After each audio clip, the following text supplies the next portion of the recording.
Hey guys, and welcome to a new video. Now someone mentioned this on a stream and I was like, sure, I'll update my Sinkholes guide to make a better updated version of my older video, which is now at least a year old. So grab your cup of tea, sit back and enjoy. So some general information about Sinkholes. First off, if you hate dungeoneering and you want to get fast tokens and easy XP every day for just 10 minutes of work, Sinkholes are super worth it and definitely for you. If you just want to train dungeoneering and get up your levels faster or just get your tokens fast for, let's say, a charming imp, then it's also for you. So Sinkholes are a daily D&D, and the official world for this D&D is World 134, and the world you want to be using unless you have enough friends or clanmates to do the sinkhole with. Because sinkholes are always a team of 5 players, and in World 134 or 134, there are always players, so you get random groups each time. Now, this D&D can be done 2 times a day, but in 10 minutes, you can do 2 sinkholes in one run. After you complete the first one, you just teleport back to the sinkhole and then go get a random other team for your second sinkhole of the day in one run. Now, sinkholes start every halfway through an hour, so 1:30, 2, 3, 4, whatever, and that goes on 24/7. And sinkholes end 1:45, 2, 3, 4, etc. So 15 minutes until it collapses, and that's enough time to complete 2 full sinkholes, so your daily limit. By the way, just a bit of information, you can use your D&D daily reset tokens on sinkholes to do more in a day if you wish to. Now, if you have Elf City unlocked, you can easily teleport to the NPC that teleports you to the sinkholes through the Priv Dungeoneering portal, as you see on video now. And if you do not have Elf City unlocked, you'll have to use your Ring of Kingship, aka the Dungeoneering Ring, teleport to Daimoheim, or however you pronounce that, and then just walk to Salzar to teleport yourself to the sinkholes. You can teleport 5 minutes before a sinkhole starts, by the way.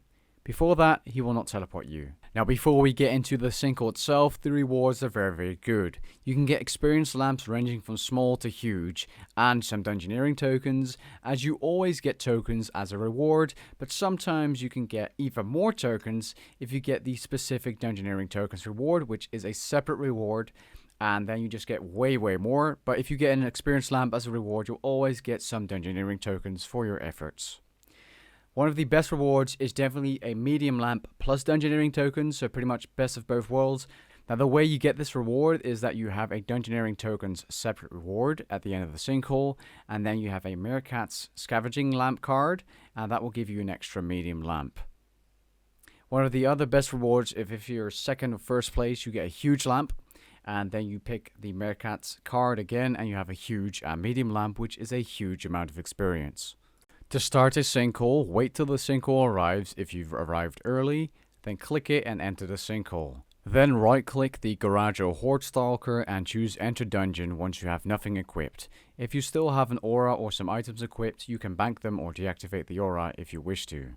Otherwise, you won't be able to enter the sinkhole.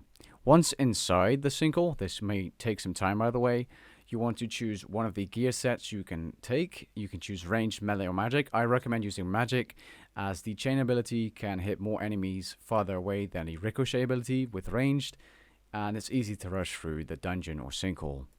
The strategy you want to be following inside the sinkhole is pretty simple.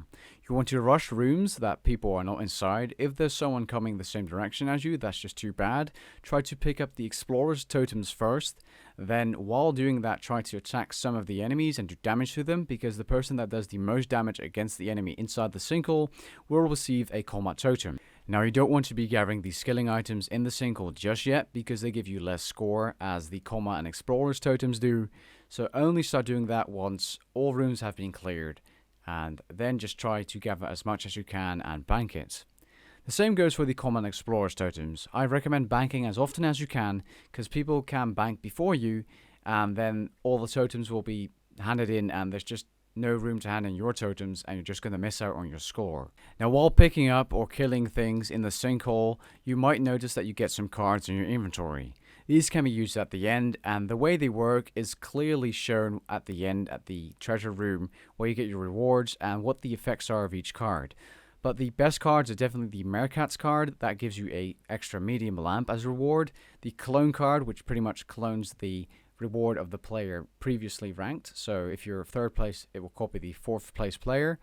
And the stealing ones, like the trading leech and thieving locust, are very useful if you're somewhere in the third or second spot at the end. In my situation in this sinkhole, I became first place with a very high score, and that's just because I was faster than everybody else in the sinkhole.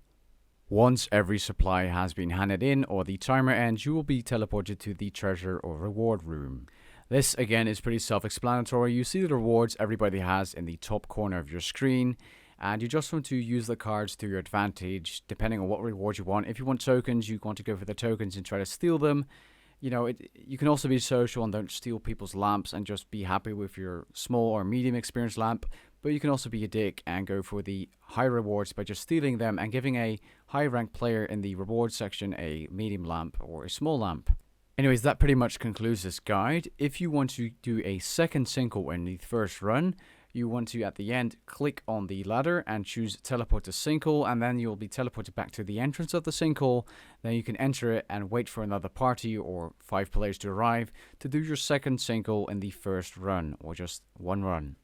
Anyways, I hope you guys enjoyed this guide. If you did, leave a like down below and maybe even consider subscribing, and I'll catch you guys later. Peace.